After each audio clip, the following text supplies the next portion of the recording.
గిరిజనుల హక్కుల పరిరక్షణకు కూటమి ప్రభుత్వం కట్టుబడి ఉందని జీవో నెంబర్ 3పై న్యాయపరమైన వ్యూహంతో ముందుకు వెళ్తున్నామని మంత్రి సంధ్యారాణి అన్నారు. విజయవాడలోని గిరిజన సంఘాల ప్రతినిధులతో జీవో నెంబర్ 3 1/70 చట్టం అమలు, ఇతర గిరిజన సమస్యలపై చర్చించారు.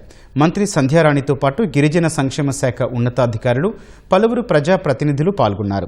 భావితరాలకు నష్టం కలగకుండా పక్కా ఆధారాలతో ఈ జీవోను కాపాడుకునే దిశగా ప్రభుత్వం అడుగులు వేస్తోందన్నారు. జీవో నెంబర్ 3కి ఎప్పుడూ కూడా కూటమి ప్రభుత్వం వ్యతిరేకం కాదు, చంద్రబాబు నాయుడు గారు వ్యతిరేకం కాదు.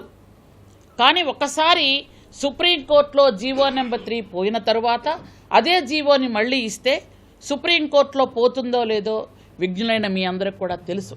కాబట్టి దాన్నే కొంచెం అమెండ్మెంట్ చేసి ఆదివాసీలకు నష్టం కలగకుండా ఏ విధంగా జీవో ఇస్తే బాగుంటుందో అనే ఉద్దేశంతో కూటమి ప్రభుత్వం వచ్చిన తర్వాత 9 ఐటీడీఏల్లో కూడా ఐఏఎస్ ఆఫీసర్లను చైర్మన్గా పెట్టి అక్కడ ప్రజాప్రతినిధులు, అలాగే ఉద్యోగ సంఘాలు, జేఏసీ సంఘాలు, ఆదివాసీ గిరిజనులు మొత్తం అందరూ కూడా ముఖ్యమైన వాళ్ళందరూ వచ్చి వాళ్ళ తాలూకా అభిప్రాయాలు తీసుకొని అవన్నీ కూడా క్రోడీకరించి గౌరవ ముఖ్యమంత్రి గారికి సమర్పిస్తున్నాం.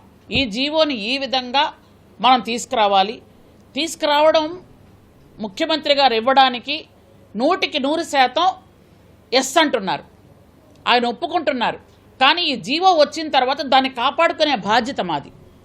భావితరాలకు అన్యాయం జరగకూడదనే ఉద్దేశంతో గత 2 సంవత్సరాలుగా దీని మీద పూర్తిగా మేము ప్రయత్నం చేస్తున్నాం. చాలామంది అమాయకమైన గిరిజనుల్ని కావాలని వెనక నుండి కొన్ని ప్రలోభాలకు గురి చేస్తున్నారు. కూటమి ప్రభుత్వం జీవో నెంబర్ 3కి వ్యతిరేకం కాదు.